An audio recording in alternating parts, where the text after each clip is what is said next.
Graça e paz, irmãos. Amém? Aleluia. Abra sua Bíblia comigo em Salmo 1. Irmãos, a palavra de Deus, ela nos diz, lá no texto de Paulo, a Timóteo, Paulo nos diz assim, que toda palavra ela é apta para. Lembram?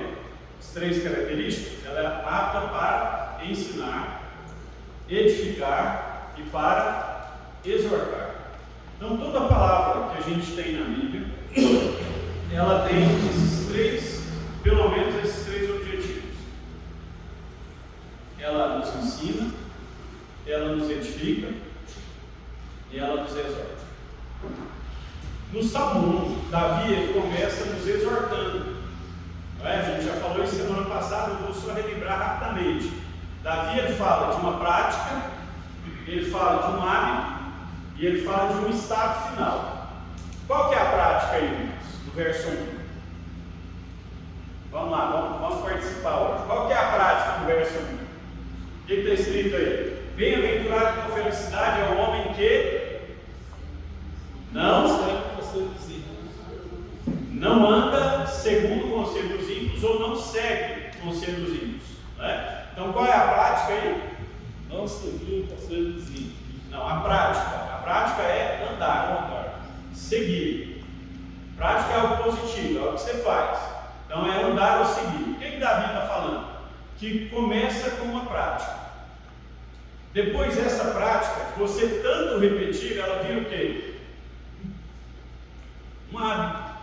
Quando você estava aprendendo a dirigir, aqueles que são motoristas, que acho todo mundo, né? Quando você estava aprendendo a dirigir, você ficava lá pensando, né? Às vezes o cara lá da autoescola, o instrutor lá da autoescola, talvez ele tenha dito assim, se você já é mais novo, né? Na minha época não tinha isso, mas se você já é mais novo, os instrutores têm a mania de falar assim, ó, você engata a primeira, e aí você anda até 20, depois você passa a segunda, vai até 40, depois você passa a terceira, é assim ou não é?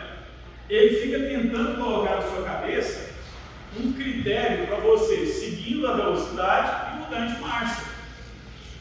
O problema é que muita gente se dá mal com esse critério, porque na prova nem sempre você vai nem chegar a 40, você vai andar só de primeira. Aí você vai perder ponto também, não é? Mas depois que você aprendeu, que você adquiriu prática, não é? Aí você fica olhando lá no odômetro para ver que hora que você tem que mudar de marcha. Não fica. Você nem percebe. Você está lá dirigindo, tá de primeira, segunda, terceira, quarta, quinta, você nem percebe você mudando de marcha. Você pega uma subidinha, você percebe ali que parece que tem uma segurada, você já reduz, já joga uma quarta, uma terceira. Isso vira o quê? Um hábito. O que é hábito? Hábito é aquilo que você não precisa pensar para fazer. Hábito é aquilo que você já se acostumou. Há algum tempo eu preguei uma palavra aqui, eu falei, você tem um hábito que você nunca parou para pensar. Quando você vai tomar banho, você começa lavando seu braço esquerdo. Lembra quando eu falei isso aqui? Não é? Você está lá molhando, a primeira coisa que você faz, passa a bucha, a esponja, assim, que você usa lá no braço esquerdo. É um hábito. Por quê? A não ser que você seja canhoto, né? Aí provavelmente você vai passar no direito. Mas se você for destro, você vai passar no esquerdo, porque você está segurando com a mão direita. Isso é um hábito que você não para pensar. Todo hábito que é pensado, ele é transformado. Então o que Davi está falando é, primeiro, começa a praticar, começa a andar junto com os ímpios. E a palavra ímpio aí é uma palavra que ela quer dizer alguém que já foi condenado, alguém que tem prazer na perversidade. É aquele sujeito que quando era menino tinha prazer em fazer maldade com os animais. Aquele sujeito que tinha prazer em aprontar. É esse o ímpio que o texto está dizendo. Ímpio aqui não é só aquele que não é de Deus, não, é aquele que tem prazer em ser perverso, que faz o mal achando bom, gostando de fazer o mal.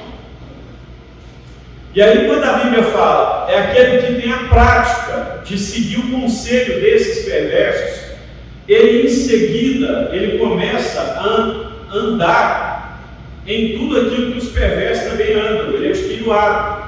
E por último, ele se senta no meio deles. Ele chega no estágio final. Se senta no meio deles. Agora, isso nós falamos na semana passada. No verso 2, a Bíblia diz assim: mas o justo, ele tem prazer na lei do Senhor. Ele tem prazer na lei do Senhor. E nela ele medita de dia e de noite. Por que ele medita durante o dia e medita durante a noite? Porque, irmãos, às vezes, a gente vai ler um texto da Bíblia, nós vamos chegar aqui no versículo que eu vou comentar isso também, mas a gente vai ler um texto da Bíblia uma vez, duas, três, quatro, cinco, seis, e a gente não vai ver nenhuma nuvem do tamanho da mão de um homem. Você vai ler um monte de vezes. Às vezes você vai lá, pega lá, Isaías 45, 2. Eis que irei adiante de ti, despedaçarei as portas de bronze, quebrarei os ferrolhos de ferro, dar-te-ei tesouros escondidos, e tudo que está nas trevas oculto, as riquezas nas trevas ocultas. Você leu isso uma vez, e aí você está lá desempregado, precisando de um socorro de Deus.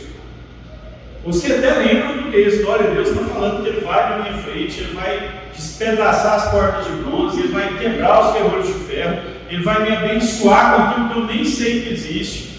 Mas no seu coração e na sua mente ainda não aconteceu o quê? Na educação, a gente fala, na pedagogia, a gente fala que você ainda não internalizou esse conhecimento. Mas na verdade, do ponto de vista espiritual, você ainda não teve rema, você ainda não teve revelação. Você só teve logos. Você sabe. Se eu te pedir para repetir o versículo, você vai repetir, você decorou. Eu, Senhor, irei diante de ti, despedaçarei as portas de bronze, quebrarei os ferrolhos de ferro, dar-te-ei tesouros escondidos, riquezas encobertas e tal. Pronto, você decorou. Mas isso é logos, é só palavra, não tem revelação. Você vai lá procurar um emprego, vai atrás de um emprego, bate lá na porta procurando um emprego, e a sua atitude procurando aquele emprego, a sua atitude buscando aquela nova oportunidade, não é a atitude que crê em Isaías 45, 2. Eu gosto muito de uma história da Xerox do Brasil. Quando a Xerox veio para o Brasil, lá na década de 70, eles abriram um escritório em São Paulo, e aí, quando eles disseram: olha, nós vamos contratar tal dia para tal função, tal dia para tal função, e aí todos os dias de manhã estava aquela fila gigante lá na porta para fazer entrevista, porque todo mundo queria trabalhar numa multinacional. Num certo dia está lá: nós vamos contratar um auxiliar de escritório. Estava lá aquele monte de jovens, homens e mulheres, na porta esperando começar a entrevista. E aí chega lá um menino, ele foi sair de casa, um jovenzinho lá de 17 anos, foi sair de casa, a mãe dele falou para ele: olha, o Senhor vai abrir essa porta para você. Deus vai te dar estratégia, você vai ser contratado. Não importa quantas vagas que tem e quantas pessoas estarão lá, Deus vai abrir essa porta para você. Aquele menino entrou no ônibus, foi para aquele lugar crendo: Deus vai abrir a porta, Deus vai me dar estratégia, eu vou chegar primeiro naquele lugar. As entrevistas começavam 8 horas, ele chegou lá às 6 horas, já tinha umas 200 pessoas na fila. Ele foi lá, olhou na placa, tinha 3 vagas. Ele falou: nossa, mas tem 200, só tem 3 vagas. Aí voltou lá para o fim da fila, e na cabeça dele, no coração dele, a mãe dele falando: Deus vai abrir essa porta, Deus vai abrir essa porta. E começaram a chegar outras pessoas, ficar ali atrás dele na fila. De repente, o sujeito começou a atender. Ele foi, olhou para a pessoa que estava atrás dele e falou: segura meu lugar que eu vou correndo lá na frente e volto. A pessoa falou: obrigado, pode ir. Obrigado, Cléber. Pode ir. Ele saiu correndo, foi lá no examinador, na mesa do examinador, colocou um papelzinho e voltou correndo para o lugar dele na fila. Quando ele voltou para o lugar dele na fila, passaram ali alguns minutos, o examinador disse: olha, quem foi que deixou esse bilhete aqui em cima? Chegou lá na fila perguntando: quem deixou esse bilhete aqui? Ele disse assim: fui eu. Levantou a mão e falou: fui eu, pode vir aqui. Os outros podem ir embora, já completamos as vagas. Aí ele chegou e falou: mas já completou? completou, ele falou, já contratei 2 e você é o terceiro. Ele falou, eu sabia, minha mãe falou que eu ia conseguir. Ele falou assim, mas você conseguiu por causa do seu bilhete. E o que estava escrito no bilhete? Não contrate ninguém antes de falar comigo. Sabe? Isso é estratégia. É crer que Deus vai abrir uma porta para você. É sair de casa sabendo, dar-te-ei os tesouros escondidos. Tem 200 na frente, eu preciso ter uma estratégia. O que é que eu faço? Eu vou lá e falo, eu sou muito bom, não contrata ninguém para falar comigo, não, eu sou bom. Se você contratar, você vai perder. O cara olhou aqui e falou, rapaz, pode até não ser tudo isso que ele está falando, mas o cara é esperto, o cara tem estratégia, eu vou chamar. Porque nem sempre a gente vai ser contratado pela nossa grande experiência. Às vezes até a nossa grande experiência atrapalha a gente ser contratado. Porque a gente vai ficando caro, né? Aí o comércio, as empresas não querem a gente. Então, às vezes eu preciso pegar um texto e meditar nesse texto 2, 3, 5, 20 vezes até esse texto entrar dentro de mim e eu ter de verdade convicção de que aquele texto é para mim. Então Davi está dizendo, medita dia e noite. Medita dia e noite. Por que ele medita de dia? Porque ele quer que os homens saibam que ele não é daqueles que temem a luz. Ele não tem nada para esconder. Ele pode meditar na palavra de Deus durante o dia, porque a vida dele é iluminada pelo Espírito Santo. Ele pode meditar na Bíblia durante a noite, porque não precisa temer o que demônios podem fazer nas trevas. Ele sabe que ele é guardado pelo Espírito Santo. Ele pode meditar na Bíblia durante o dia, porque ele sabe quem é que o guarda. Ele pode meditar na Bíblia durante a noite, porque ele sabe quando deita e coloca a cabeça no travesseiro, como está em Salmo 5, quem é que faz adormecer em segurança? Ele pode meditar na Bíblia durante o dia, porque ele conhece o que Jesus falou, façamos, pois, a obra enquanto é dia, porque a noite vem. Ele pode meditar na Bíblia durante a noite, porque ele não quer ser encontrado como aquelas 5 virgens imprudentes, que não tinham mais hora. Medita na lei do Senhor dia e noite, ele será como árvore plantada. Árvore plantada. Sabe o que Davi está dizendo? Que você não é uma árvore que foi semeada de qualquer jeito. Não foi. Olha para mim. Você não é uma árvore que foi uma semente, que um passarinho qualquer comeu a fruta e jogou a semente lá e a árvore nasceu. Você não é uma árvore porque aconteceu lá uma certa erosão em determinado lugar e tinha lá uma semente e aquela semente brotou. Você não é uma árvore que foi jogada por um vento que passou em determinada árvore com fruto e a semente caiu e brotou. Não. A Bíblia diz, você é árvore plantada. Você não é uma árvore selvagem, você é árvore plantada. E se você é árvore plantada, você tem um agricultor que cuida de você. Lá em Mateus, lá em João, a Bíblia diz, em Mateus a Bíblia diz assim, o Senhor Jesus diz assim, porque toda aquela árvore que o meu Pai não plantou, será arrancada e jogada no fogo. Lá em João capítulo 15, a Bíblia diz, porque o agricultor ele vai vir, ele vai cavar em volta, ele vai colocar adubo, ele vai podar os galhos para que na estação própria ela dê muitos frutos. Você é uma árvore plantada. Você é uma árvore plantada. Deus tem cuidado de você. Deus tem cuidado da sua casa. Se a gente continua vivendo, pensando no que está faltando no copo, a gente nunca vai conseguir ser bem-aventurado, como diz o texto. Mas se a gente aprende a olhar porque a gente já colocou no copo, é possível a gente ser feliz. É possível. Irmãos, todos nós aqui temos muito a agradecer.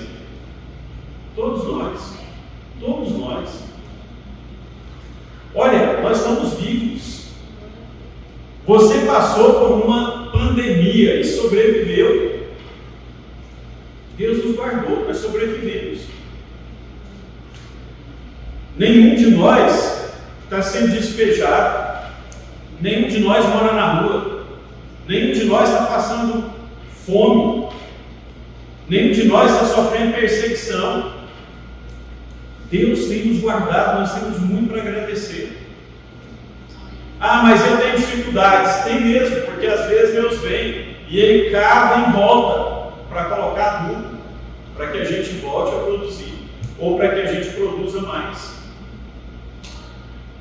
Porque será junto à árvore plantada, porque será como árvore plantada, junto a, eu gosto dessa tradução aqui, porque ela diz correntes de águas.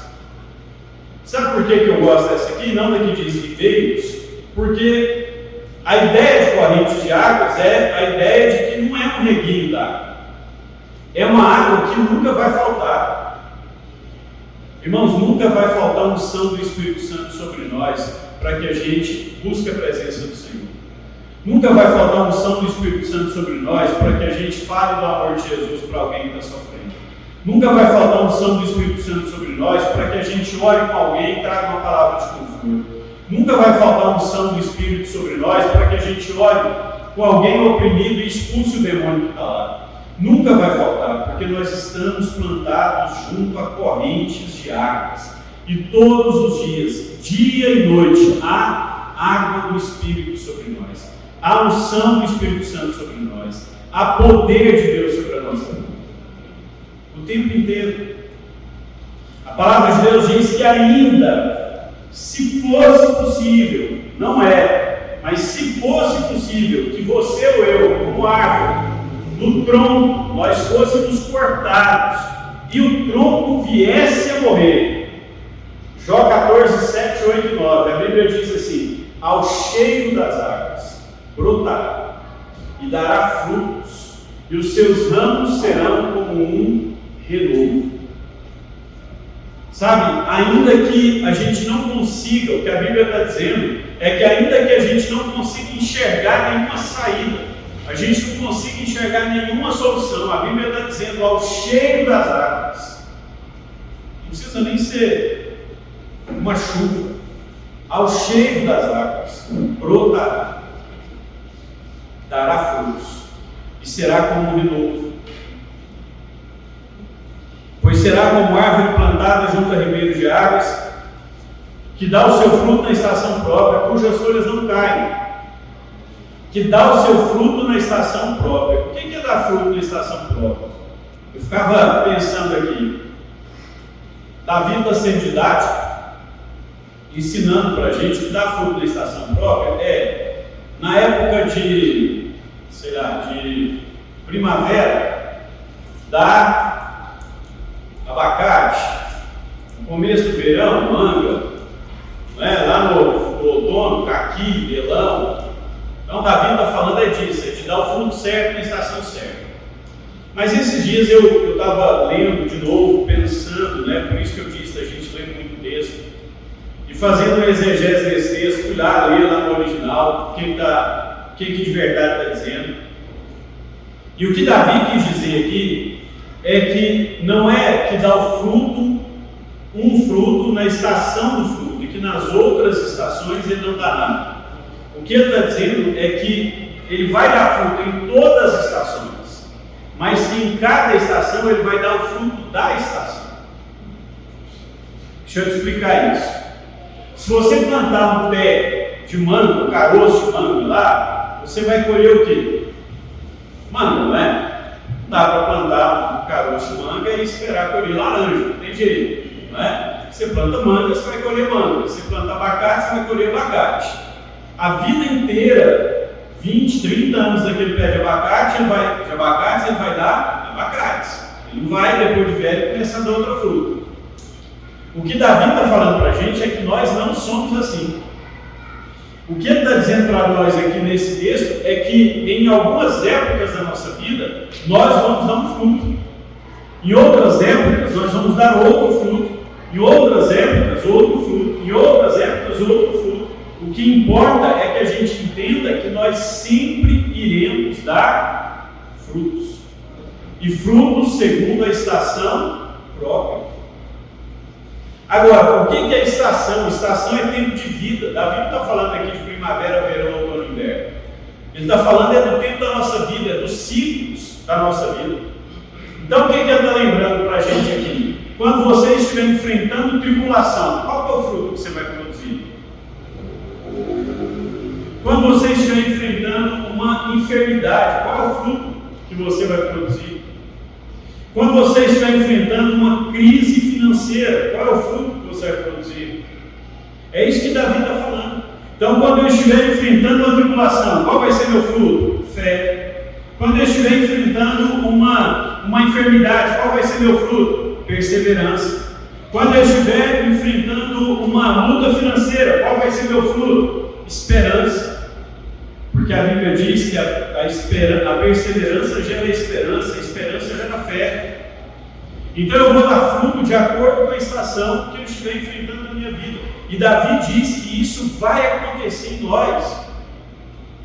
Ele fala que não há nada que está acontecendo ou que possa acontecer na nossa vida que vai nos impedir de frutificar no reino, que vai nos impedir de fazer algo para a glória do Senhor. Então não existe isso, irmãos, de lá em casa está uma luta, eu não estou conseguindo orar, não estou conseguindo jejuar, ler Bíblia, porque está difícil. O que você está produzindo? Eu quero te dizer que se você, mesmo nessa situação, você não estiver produzindo nada, você está se colocando à disposição para que o agricultor venha e pode. Corte os galhos, balance para cair algumas folhas, porque Deus quer fazer algo em nós todos os dias. E Deus quer fazer algo através de nós todos os dias. Então não importa o que a gente está enfrentando, não importa, irmãos. Ontem eu fui participar de uma oração, de uma reunião de oração, e a gente estava lá já umas 4 horas já orando, que começou 8 da manhã, já era umas 11h20, umas 3 horas da manhã. E aí, uma irmã foi dar um testemunho, e ela contando que estava com um menininho de 5 anos e a menina de 3, e ela trabalhava na época no hospital, vacilou lá, esqueceu uma seringa. O menino dela foi lá, pegou a seringa, abriu, pegou a agulha e engoliu. A agulha da seringa, né? A partezinha de metal e a parte de plástico que fica lá em cima para encaixar, né? A seringa. Engoliu a agulha. E aí falou para ela: mamãe, comi a agulha. Ela, o quê? Comi a agulha. Ela olhou, está lá a embalagem aberta e só a seringa não tinha agulha. Ela pegou o menino, saiu correndo com o menino, chegou lá no hospital, fizeram raio-x, estava lá a agulha no estômago do menino. O médico falou: olha, você não vai dar comida para ele hoje, não vai dar muita água, porque essa agulha não pode sair daí do intestino, porque senão a gente vai cortar para fazer a cirurgia, a gente não acha, e tem que fazer a cirurgia amanhã. Vai lá para o HGG e fala que eu encaminhei e vai marcar a cirurgia para amanhã cedo. Ela falou assim: ó, doutor, eu vou, mas meu filho não vai fazer cirurgia. Ele falou: se o filho da senhora não fizer a cirurgia, ele vai morrer, porque a agulha vai furar o intestino dele e ele vai morrer. E ela foi para o HGG, chegou lá, o pessoal marcou a cirurgia para o outro dia, 10 da manhã. E ela saiu, chegou em casa, pôs o menino lá e falou assim: Deus, o Senhor me disse que o Senhor não mudou. Naquele dia que eu fui cheio do Espírito Santo aqui nessa sala de madrugada orando, o Senhor falou para mim que o Senhor não mudou, que o Senhor ainda fazia milagre. Então, Senhor, está aqui meu filho, ele comeu uma agulha e eu preciso que o Senhor faça um milagre, porque eu não quero que ele faça cirurgia. E ele não vai fazer cirurgia, o nome do Senhor vai ser glorificado. E orou com o menino. O dia passou, nada. Outro dia de manhã, cedinho, o menino falou para ela: eu queria ir ao banheiro. Ela falou: pode ir, vai lá, seu vasinho está lá. Ele foi, de repente ele volta com a agulha na mão. Mamãe, olha a agulha. Aí ela olhou a agulha, foi lá no banheiro e não tinha nada, ele não tinha feito nada, ele só fez a agulha. Ela pegou aquela agulha lá, pegou o papel, rolou aquela agulha e foi para o hospital.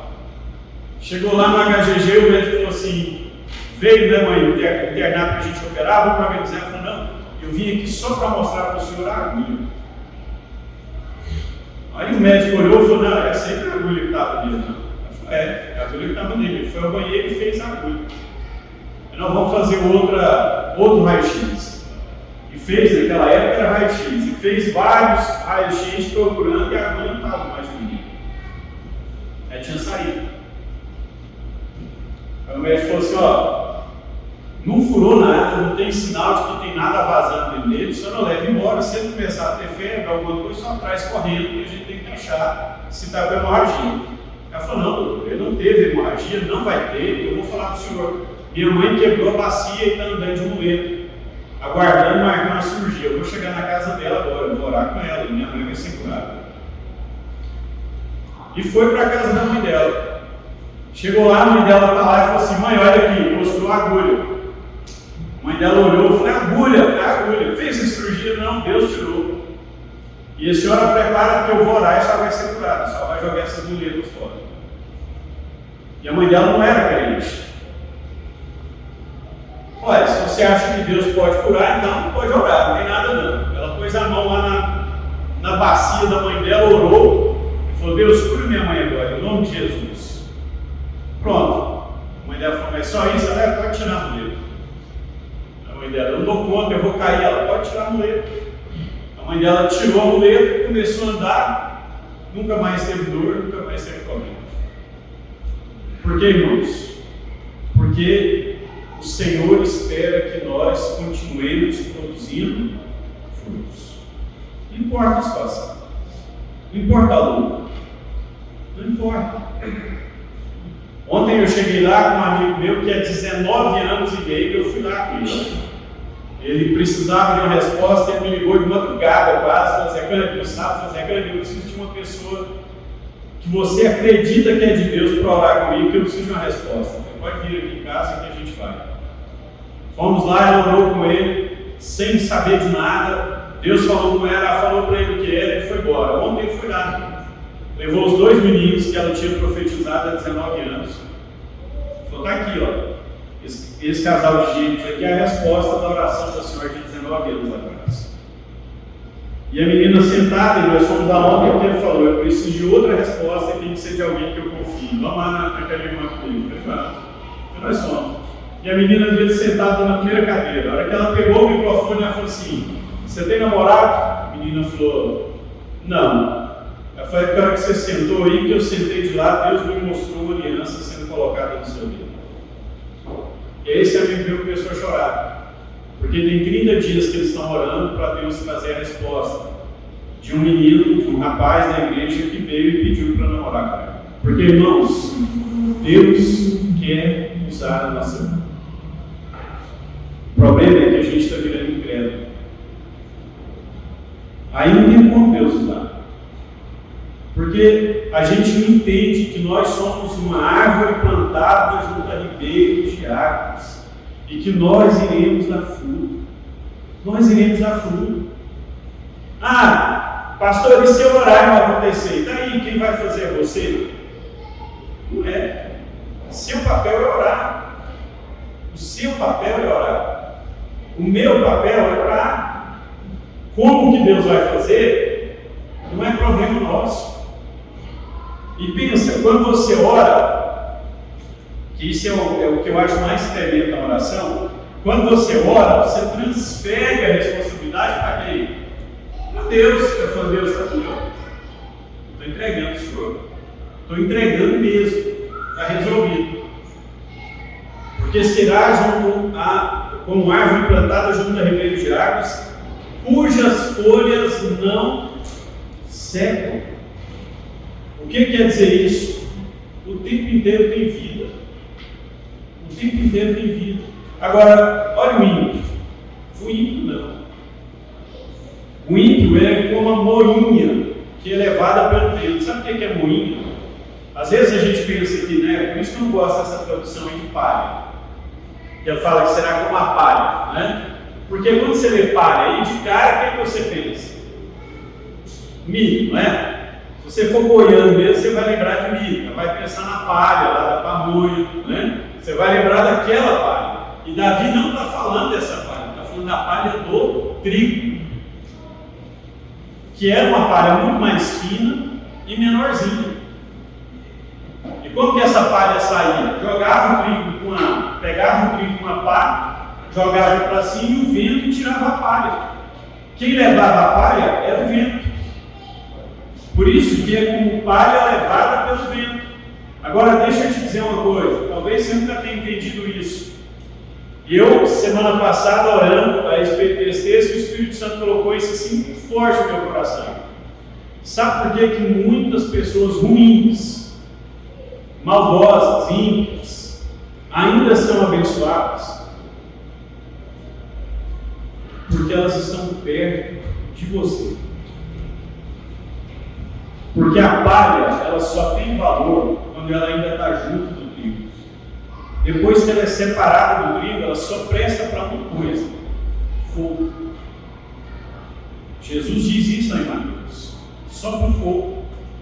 Então, irmãos, quando a gente olha para o ímpio e percebe que o ímpio está sendo abençoado, prosperando, coloca no seu coração. Não é porque ele é ímpio, não serve a Deus e ainda ser abençoado, não. É porque a sua presença na vida dele, nessa terra, ainda permite que o favor de Deus alcance todo mundo. Vai chegar o dia, irmãos, em que nós seremos retirados daqui. E nesse dia, quem procurar o Senhor não vai achar. Isaías 55:6. E nesse dia, o favor de Deus para sobre a humanidade vai ser retirado. Você não, mas ímpios vão pedir para montes e rochedos para que caiam sobre eles, para que eles morram, e não vão conseguir. Eles vão procurar a morte e não vão conseguir. Por quê? Porque o trigo foi tirado da terra. Os ímpios são como a palha do trigo, levada embora, separada, dispersa.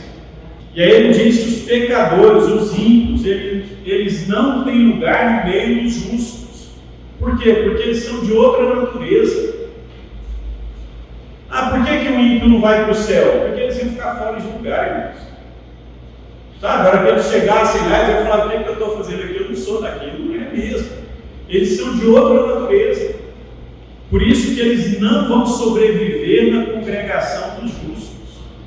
Pois o Senhor conhece o caminho dos justos. O Senhor conhece o caminho dos justos. O que quer dizer isso? No original, essa palavra conhecer aqui, lá no hebraico, é a palavra yadá. Ela significa literalmente estar presente naquela condição, ou estar presente naquele lugar. Sabe o que o texto está dizendo? Que o caminho que o Marcelo vai percorrer amanhã, quarto, domingo que vem, daqui a 5 anos, Deus já está lá. Deus já conhece. A tribulação que você vai enfrentar, o problema que você vai enfrentar daqui a 5, 10 anos, Deus já está lá trazendo provisão.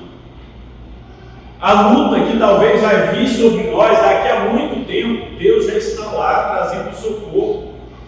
Porque o caminho dos justos é conhecido. A melhor tradução para esse texto é: porque o Senhor conhece dia após dia o caminho dos justos. O Senhor é consciente em relação ao caminho dos justos.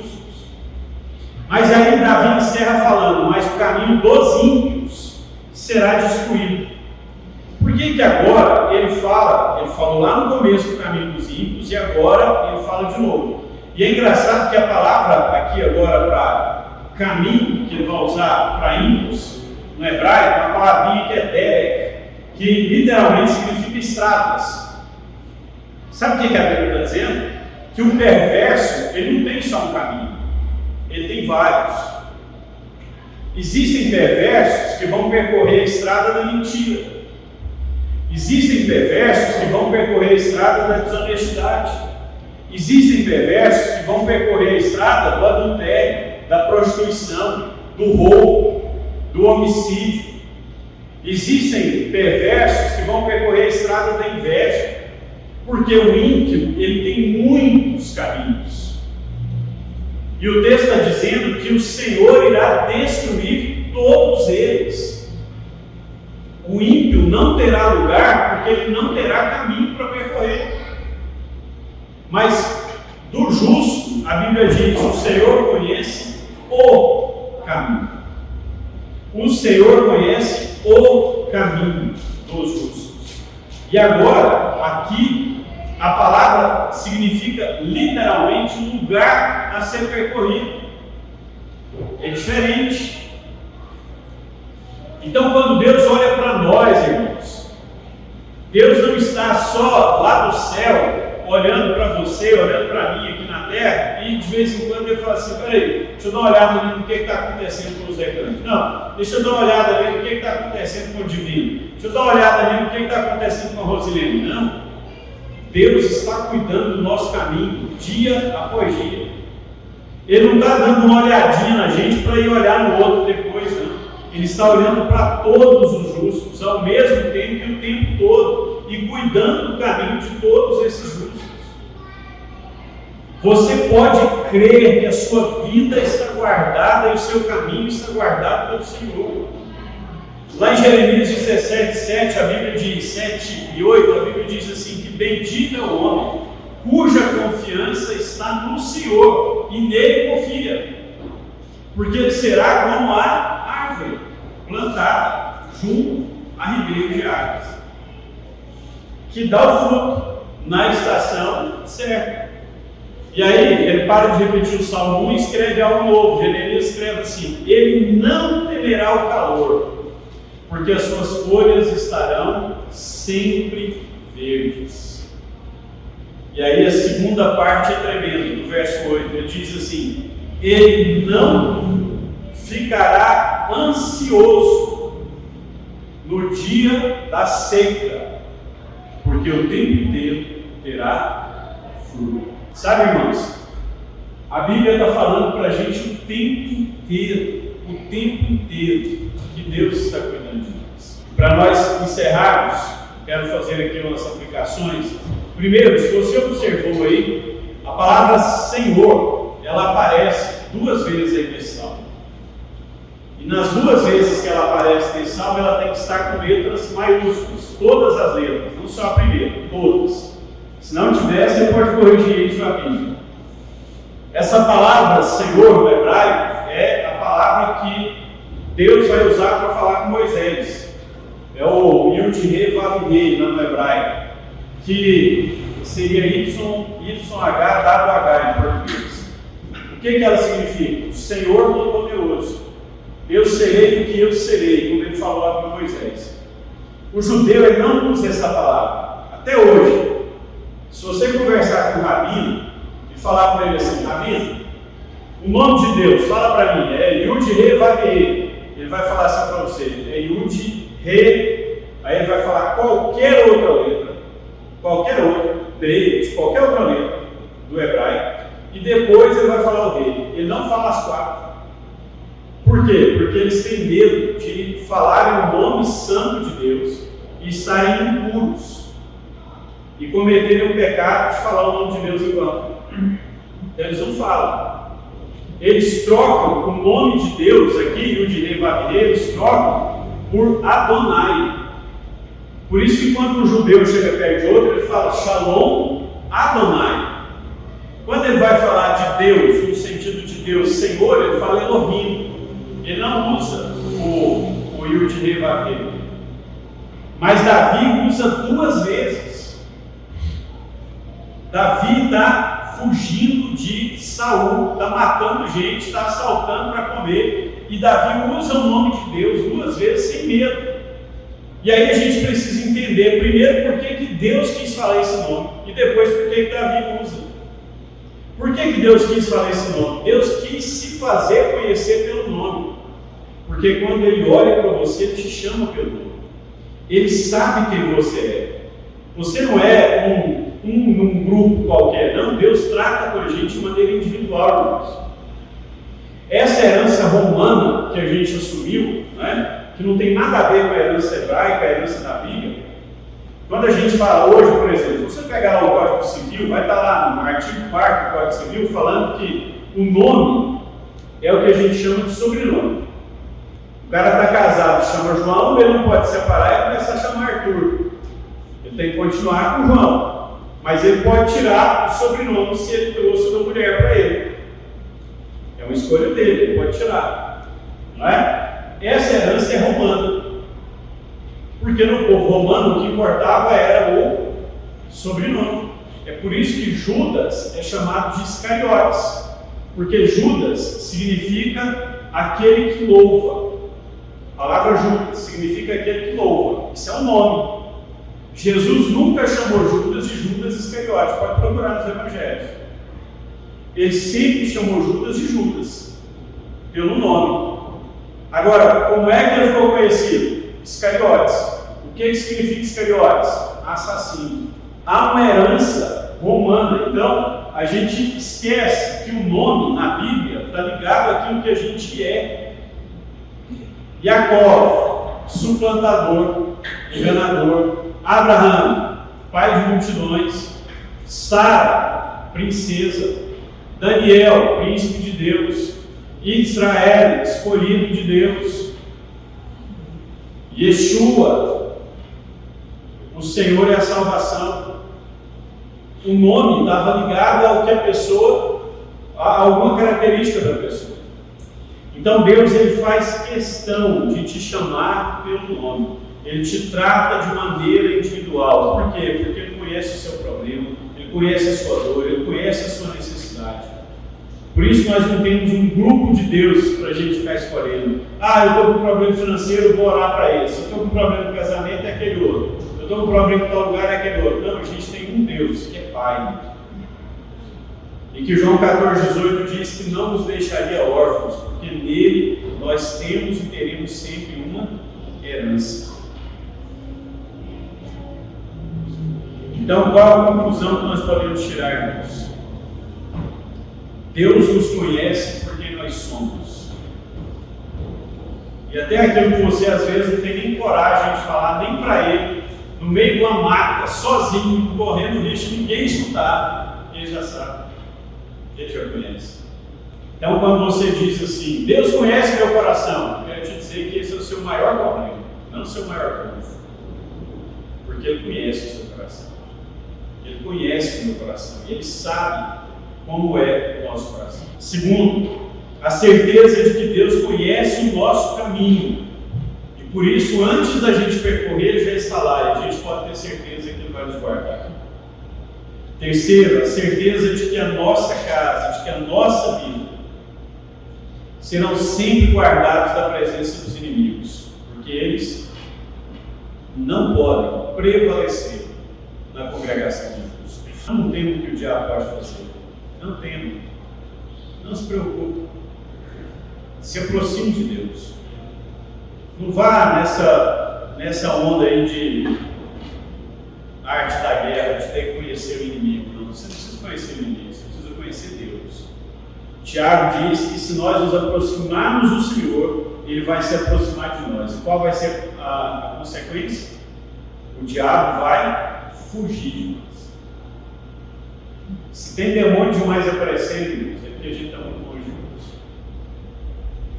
Quanto mais perto de Deus a gente estiver, mais distante de nós o diabo vai estar. Ele não pode estar no mesmo lugar. Amém?